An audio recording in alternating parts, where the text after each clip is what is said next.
I'm here to present to you feminism. Let me start you off by telling you this. Feminism is not a dirty word. It does not mean that you hate men. It does not mean that you hate girls with nice legs and a tan. And it does not mean that you're unpleasant and mean. It means that you believe in equality. These are not my words, but a quote from Kate Nash, a famous songwriter and singer in the UK. I will be talking to you about equal pay, equal opportunity, and equal rights. This chart shows how much women get paid compared to men.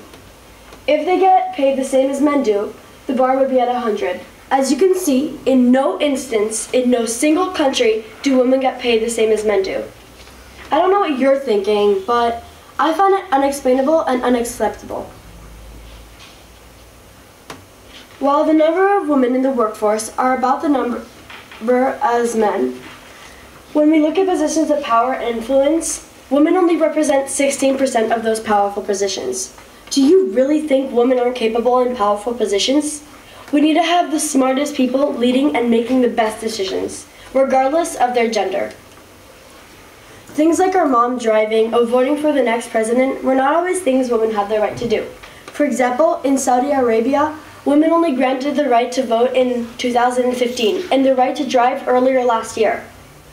While one of the cantons in Switzerland just granted the right to vote in 1991, which is surprising because we can do better. The whole world should be able to do better.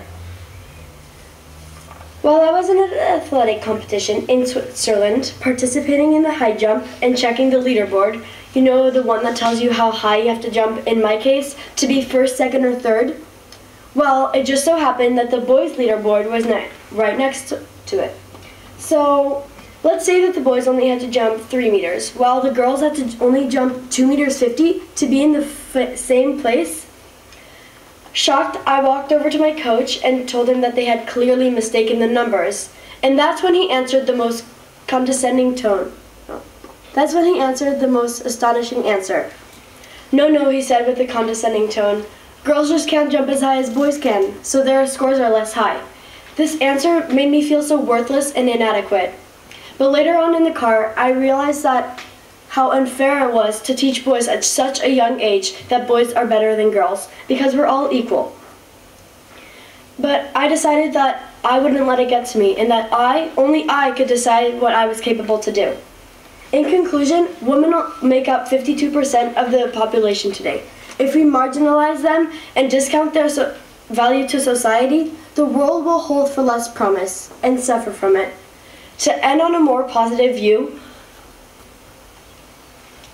2 countries, Germany and the UK, have women currently serving as heads of state. And in the Middle East, women's rights movement is starting to score some important wins, with 3 countries repealing archaic and oppressive laws related to rape.